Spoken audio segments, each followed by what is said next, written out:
नासिन सिंध के बेटन ते वफाकी वालार खिलाफ कंधकोट खां कराची लाइ निकतल क़ौमी अवामी तहरीक जो मोहब्बत सिंध बेदारी मार्च जैकबाबाद पहुतो, जिते शानदार आजियां कई वई। और नवाले सां वीडियो लिंक ते मौजूद है नवाज़ सोलंकी।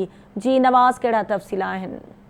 जी, क़ौमी अवामी तहरीक जो ही काफ़िलो जो कश्मीर का रवा दवा थो आहे लतीफ़ पलीजो जी अगवानी में, वो जो अॼु जैकाबाद पहुतो आहे, जिते गुलन की वर्खा कई वई आहे। उन जो सिंधी जैकाबाद की अवाम जो भरपूर इस्तक़बाल किया, उन्हनि खे अजरकनि जी जेकी आहे भेटा अजरकूं वठाई वयूं आहिनि।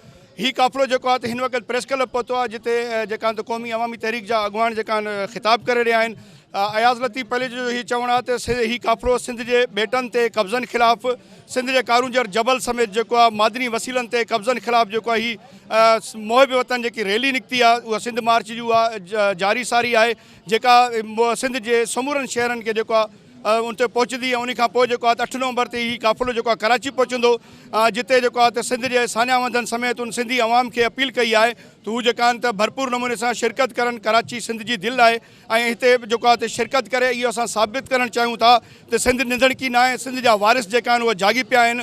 उहे कंहिं भी सूरत में कतन जो सिंध के मादनी वसीलन कारूंजर जबल समेत जो सिंध के बेटन ते कब्ज़ो करण न ॾींदा, उहो भले सदारती आर्डीनेंस की सूरत में हुजे या वफ़ाक़ के ॿिए हुकुमनामनि जे तहत हुजे। असां जो कंहिं भी सूरत में जो सिंध के कब्ज़नि खे, सिंध के मादनी वसीलन ऐं बेटन ते कब्ज़नि के क़बूल नथा कयूं। सिंध की अवाम जी उहा जागी पई है। सिंध की अवाम जी 8 नवंबर ते कराची में गॾु थी करे साबित कंदी तो सिंध निंदड़की ना है। जी।